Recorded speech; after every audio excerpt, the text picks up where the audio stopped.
Pope Francis today spoke about the beauty of marriage as a reflection of the Trinity, saying that marriage itself is a silent homily.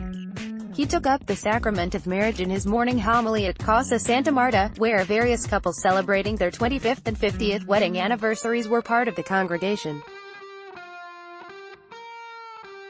The Gospel reading recounted the Pharisees asking Jesus if it is lawful for a man to divorce his wife. The Pharisees reduced the Christian life, the way of following God, to a question of yes, you can, or no, you can't.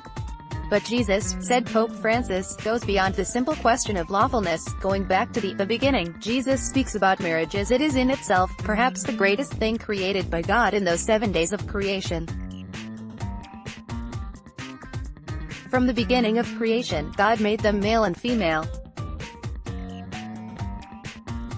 For this reason, a man shall leave his father and mother, and be joined to his wife, and the two shall become one flesh. Jesus' words in the Gospel are very strong, the Pope said.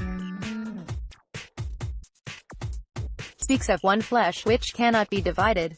Jesus lays aside the problem of separation, and goes to the beauty of the couple, who ought to be one.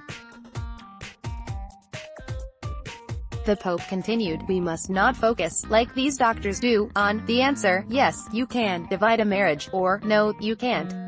At times there is misfortune, when it doesn't work, and it is better to separate in order to avoid a world war. But this is a misfortune. Let us go and look at the positive.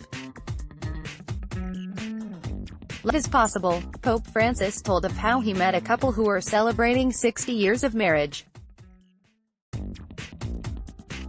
He said he asked them, are you happy? They looked at one another, and with tears in their eyes, answered, we are in love. It's true that there are difficulties, there are problems.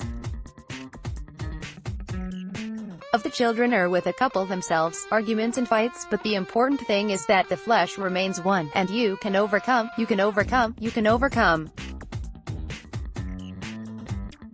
And this is not only a sacrament for them, but also for the Church, a sacrament, as it were, that attracts attention. See, love is possible. And love is capable of allowing you to live your whole life, in love, in joy and in sorrow, with the problems of the children, and their own problems, but always going forward. In sickness and in health, but always going forward. This is beautiful.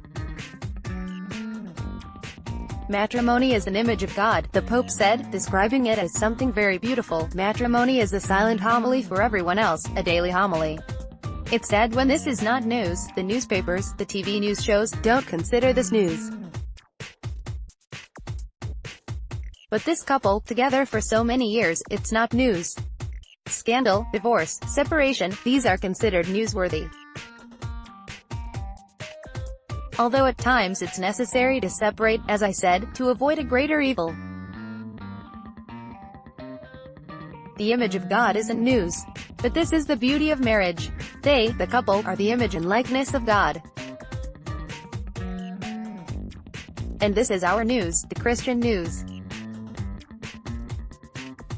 And the most important virtue, despite the beauty of this sacrament, marriage and family life is not easy, the Pope acknowledged. He pointed to the first reading, where St. James speaks about patience. Patience, he said, is, perhaps, the most important virtue for the couple, both for the man and for the woman. He concluded his homily with a prayer that the Lord might give to the Church and to society a more profound and more beautiful understanding of marriage, so that we all might be able to appreciate and reflect upon the fact that the image and likeness of God is present in marriage. Read more, embrace patience as Jesus did, Francis recommends.